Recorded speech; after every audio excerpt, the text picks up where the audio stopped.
More than 35 million people have lost a leg around the world. There are 3 million people in Indonesia alone, but there were serious problems for those who needed prosthetic legs. And what were they? One problem was that the passive prostheses worn by many were heavy, inconvenient, inflexible, and caused discomfort and pain.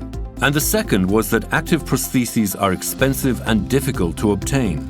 OMRON has been more active in hiring people with disabilities, as well as already employing differently abled people, especially those with lower leg disabilities.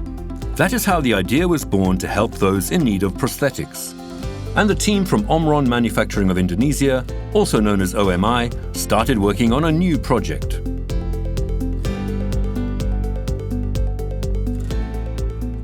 Which is the B.L.E.S.S foot. By providing an active prosthetic that is affordable yet lightweight and flexible, the team sought to ensure self-esteem and financial stability for people with amputation disabilities.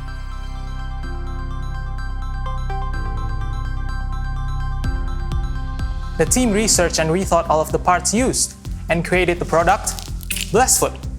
We incorporated an electric motor to the design to improve the sense of stability and bring more functionality to the prosthetic. However, there was still a problem with this prosthesis. It was cheaper than the traditional prosthetic leg, but still too expensive for many people in Indonesia to afford. Functionality, low price. In order to realize these two, OMI team made further improvements. This actually challenged us to think of newer ways.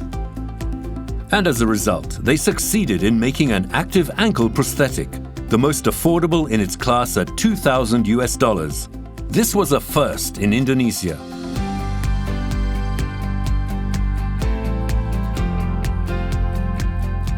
The B.L.E.S.S foot, which achieved low price, will be received and distributed to those who need it through many of our partners. The team is working with foundations and insurance companies to further reduce distribution costs. If there is continuous support for mass production and distribution of products, not for profit, the B.L.E.S.S foot will definitely help improve the quality of life for those in need. A life with freedom and equality for all. OMI team will continue their work to help many people who have lost their legs.